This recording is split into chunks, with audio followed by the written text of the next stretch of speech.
ओम श्री लक्ष्मी नारायण जी नमः। सुख सागर 10वां स्कंद चौपाई। यह सुनी कह देवकी माता, श्री यदुनाथ प्रेम की बाता। नंद यशोदा ब्रज से आए, जिन या को है लाड लडाए। या ते इनकी है गति भई, सुधी बुद्धि सकल भूल तनु गई। दोहा कंस कुटिल के बास्ते, कंस कुटिल के त्रास्ते। वास कियो जिन पास, उनके गुण नहीं कहीं सके। जो सुख होए 50। यह वचन सुनते रुक्मिणी आदि पटरानी हंसकर आपस में कहने लगी कि आज हमारे प्राणनाथ राधा आदि गोपियों से भेंट करके अपना कलेजा ठंडा करेंगे। बालापन की प्रीति समझकर ब्रज बालाओं को भी बहुत सुख मिलेगा। हम लोग राधा प्यारे की सुंदरता जो सुना करती थी, अब उसे देखकर मालूम होगा कि वह कैसी सुंदरी है। जब ग्वाल बालों की संगति में नंदलाल जी मोर पंख सिर पर रखकर नाचे और गावेंगे, तब वह आनंद देखकर हम लोगों को भी बड़ा सुख प्राप्त होगा। धन्य यशोदा नंदन, धनी धन्य नंद के नंद। धनी हम सब जो देखी हैं, ब्रज जन आनंद कंद। यह वचन रुक्मिणी आदि का सुनकर श्याम सुंदर ने रोते रोते मुस्कुरा दिया और घबराकर नंद व यशोदा आदि को आगे से लेने के लिए चले। जब यशोदा ने वृंदावन विहारी को आते हुए देखा और अपना जन्म सफल जानकर उनको उठाने के लिए दौड़ी, तब मोहन प्यारे गोपियों के गोल में घुसकर जैसे यशोदा माता के चरणों पर गिर पड़े, वैसे ही नंदरानी ने उनको उठाकर छाती से लगा लिया और बारंबार उनका मुंह चूमकर बलाए लेने लगी। माखन प्रभु निहारी के, मुदित यशोमती माए। राज्य चिन्ह सब देखी के, फूली अंगन समाये। जब केशव मूर्ति नंद बाबा को देखकर बड़े प्रेम से रोते हुए उनके चरणों पर गिर पड़े, तब नंदराय ने आंसू भरकर उन्हें गोद में उठा लिया और अपने लाल का आंसू पोंछकर बहुत प्यार किया। फिर श्याम सुंदर ने श्री दामा ग्वाल बालों के गले से मिलकर उत्तम उत्तम भूषण व वस्त्र उनको दिया और जो सौगात वे लोग इनके लिए लाए थे उनको बड़े प्रेम से लिया। हेम वर्ण पीतम्बर ग्वाल बाल सब लेही, ताके लपटे कान्ह को कारी कमरी देही। जब ललता आदि सखियों और वृषभान दुलारी को देखकर जैसे आंखों में आंसू भरकर उनके निकट पहुंचे, वैसे ही श्यामा उनको देखते प्रेमवश रोते रोते व्याकुल हो गई। अंग अंग व्याकुल महापरी धरणी मुरझाए। यह गति देखत कुंवर की, यह गति देखत कुंवरी की, लिन ही धाय उठाए। जब यह दशा लाडली की देखकर ललिता आदि ने उनको बहुत समझाया, तब राधा प्यारी ने सचेत होकर घूंघट निकाल लिया। उस समय श्याम सुंदर का मुख रविंद देखने से ब्रजवासियों को जैसा आनंद हुआ वह मुझसे वर्णन नहीं हो सकता। फिर वसुदेव जी ने नंदराय से गले मिलकर कुशल पूछने के उपरांत कहा, तुम्हारी दया से यह सब सुख मुझे मिला है। ब्रज की गौओं ने जो नंदराय के साथ आई थी, श्याम सुंदर को देखकर आंखों में आंसू भरकर पूछ उठाए हुए मुरली मनोहर के पास दौड़ी चली गई। केशव मूर्ति ने बड़े प्रेम से उनको पीठ पर हाथ फेरकर प्यार किया और ग्वाल बालों से सब गायों का हाल नाम ले लेकर पूछने लगे। गायन की बातें कहत, माखन प्रभु ये दुराए। त्यों तो हर्षित होत सब, आनंद उर न समाये। जब श्याम व बलराम बड़े प्रेम से नंद व यशोदा आदि ब्रजवासियों को साथ लेकर अपने डेरे में आए, तब देवकी व रोहिणी ने यशोदा के गले मिलकर कुशल पूछने के उपरांत कहा, हे नंदरानी जी, हम लोग जन्म भर तुम्हारी सेवा करें तो भी तुमसे उर्ण नहीं हो सकती, क्योंकि हमारे लड़कों का प्राण तुम्हारी कृपा से बचा है, नहीं तो कंस पापी के हाथ से इनका बचना कठिन था। यह सुनकर यशोदा बोली, मैं तो अपने को मोहन प्यारे की धाय समझती हूँ। कन्हैया ने अपना बाल चरित्र दिखलाकर जैसा सुख मुझे दिया है, वह आनंद दूसरे को स्वप्न में भी नहीं मिल सकता। उसके वियोग में जितना दुख मैंने उठाया, उसका हाल परमेश्वर जानता है। आज तुम्हारी कृपा से कान्हा को देखकर मेरा सब शोक छूट गया। जब राधा आदि गोपियों ने देवकी माता के चरणों पर सिर रखकर दंडवत की, तब देवकी ने उन्हें आशीष देकर श्यामा को गले लगा लिया। वह पटरानियों से भी अधिक सुंदर थी। उसका रूप देखकर मन में कहा कि ऐसी महासुंदरी स्त्री मेरे प्राण प्यारे से किस तरह छोड़ी गई। जब रुक्मिणी आदि स्त्रियों ने यशोदा से मिलने के लिए आकर श्यामा का रूप देखा, तब अपनी सुंदरता का अभिमान भूल गई। उस समय रुक्मिणी ने वसुदेव नंदन से हाथ जोड़कर विनय के, हे ब्रजनाथ, तुम्हारी आज्ञा पाऊं तो आज राधा प्यारी को अपने यहाँ ले जाकर शिष्टाचार करूं। माखन प्रभु आज्ञा दई, ले जाइए निज धाम। राधा कुंवरी जेवाई के, पूर्ण कीजिए काम। यह वचन सुनते रुक्मिणी ने श्यामा के पास आकर उसका हाथ पकड़ लिया और बड़े प्रेम से अपने यहाँ ले जाकर 36 प्रकार के व्यंजन खिलाए। अपने यहाँ से उत्तम उत्तम भूषण व वस्त्रादि उसे पहनाकर सोरो श्रृंगार करके बैठा दिया। सत्याभामी आदि स्त्रियां श्यामा का रूप देखकर मोहित हो गई। सबों ने लज्जा से आंखें नीचे कर ली।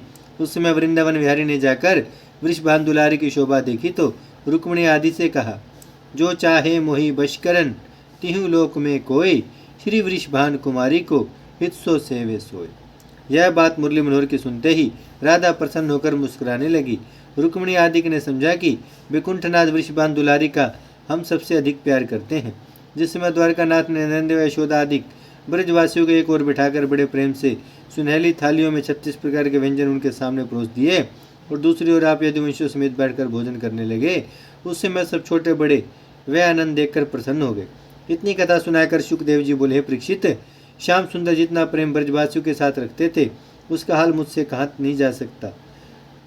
जब सब लोग भोजन करके सूचित हुए तब वसुदेव नंदन ने ब्रजवासियों को पानी, इलायची व इत्र देकर नंद जी से विनय के, हे बाबा, मेरी भक्ति करने वाले भवसागर पार उतर जाते हैं, तो तुम लोगों ने अपना तन मन धन मेरे ऊपर न्यौछावर करे मुझसे प्रीति लगाई, इसलिए तुम्हारे बराबर कोई दूसरा भाग्यवान नहीं है। देखो, जहाँ ब्रह्मादिक देवता व बड़े बड़े ऋषिवर जल्दी मेरा दर्शन ध्यान में नहीं पाते, वहाँ से तुम लोगों की भक्ति व प्रीति देखकर दिन रात तुम्हारे पास बना रहता हूँ। इसलिए मेरा प्रकाश घट घट व्यापक समझकर तुम्हें मेरे वियोग का सोच न करना चाहिए। जब कृष्णचंद नंदकन ने इसी तरह नंद व यशोदा आदि को बहुत समझाकर धैर्य दिया, तब वे लोग आपस में बैठकर मोहन प्यारे का बाल चरित्र व यश कहने लगे। फिर केशव मूर्ति सब गोपियों को, जो उनसे बहुत प्रीति रखती थी, एकांत में बिठाकर जब प्रेम की बातें उनसे करने लगे, तब ब्रजवासियों ने मोहनी मूर्ति की छवि देखकर अपनी अपनी आंखें ठंडे की। उस समय एक गोपी बालापन की प्रीति समझकर निर्भय होकर बोली, हे नंदलाल, तुमने इतना धन व वैभव कहाँ से पाया? वो सब हाथी व घोड़े किसी के मंगनी ले आए हो कि तुम्हारे हैं?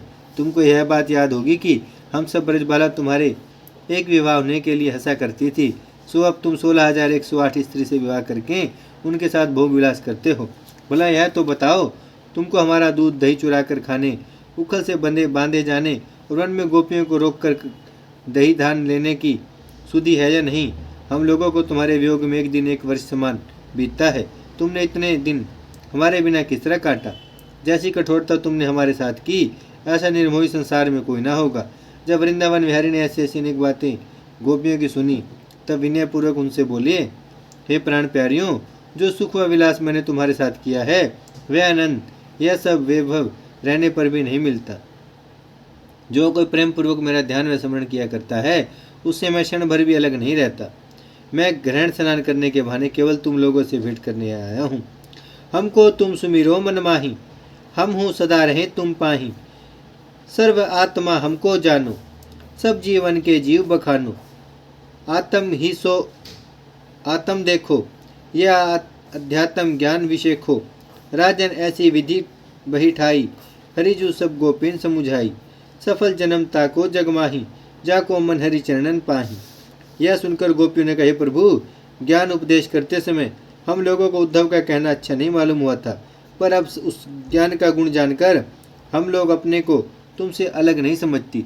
तुम्हारा ध्यान रखने, अर्थ धर्म काम मोक्ष चारों पदार्थ मिलकर जो सुख हमें प्राप्त होता है, वह आनंद बड़े बड़े योगेश्वरों को भी जल्दी नहीं मिल सकता। हम लोगों का आना तुम्हारे दर्शनों की इच्छा से यहाँ हुआ है, सो दयालु होकर ऐसा वरदान दो कि दिन रात तुम्हारे कमल रूपी चरणों का ध्यान हमारे हृदय में बना रहकर प्रतिदिन तुमसे अधिक प्रीति हो। श्याम सुंदरों ने इच्छापूर्वक वरदान देकर बहुत देर तक उनसे लड़कपन की बातें करते रहे। फिर वहां से उठकर राधा प्यारी के पास चले गए। श्री वृषभानु कुमारी संग लागे करन हुलास, भूली गए रनिवास सब, माखन प्रभु सुखराज। एक दिन रुक्मिणी और पटरानी आपस में बैठकर अभिमान से कहने लगी कि जितनी प्रीति श्याम सुंदर की हम लोग करते हैं, उतना प्रेम गोपियों को होना कठिन है। मुरली मनोहर अंतर्यामी ने यह हाल जानकर उनका गर्व तोड़ने के लिए अपनी स्त्रियों व ब्रजबालाओं को एक जगह बिठाकर कहा कि तुम लोगों में जिनको मेरी अधिक प्रीति होगी, उनके हृदय में मेरा वास रहता है। यह वचन सुनते से ब्रजबाला व स्त्रियां ने अपना अपना आंचल उठाकर देखा तो रुक्मिणी आदि को अपने तनु में कुछ चिन्ह नहीं दिखलाई दिया और गोपियों के हृदय में श्याम रंग छोटा सा नटवर वेश त्रिभुवनपति का देख पड़ा। यह महिमा ब्रजबालाओं की देखते ही वे लोग अपने प्रेम का घमंड भूलकर मन में कहने लगे कि जितनी प्रीति गोपियां श्याम सुंदर की रखती हैं, उतना प्रेम हमें होना बड़ा दुर्लभ है। गो रूप भगवान को देखत अति सुख पाए, हरि चरणन पर गिर पड़ी, मन में बहुत लजाए। जब केशव मूर्ति लोकाचार करने के लिए दूसरे राजाओं के डेरे पर जो वहाँ टिके थे गए, तब उन्होंने आगे आकर साष्टांग दंडवत किया। उस सम्मानपूर्वक ले जाकर जड़ाऊ सिंहासन पर बिठाया और अनेक तरह की वस्तुएं भेंट देकर कहा, हे महाप्रभु, हम लोग सदा तुम्हारी स्तुति सुनकर दर्शनों की इच्छा रखते थे, सो अब आपके चरण देखने से अपने समान किसी का भाग्य नहीं समझते।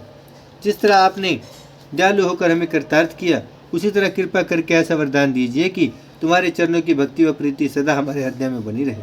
बैकुंठनाथ उन्हें वरदान व धैर्य देकर अपने स्थान पर चले आए। ओम श्री लक्ष्मी नारायण जी नमः।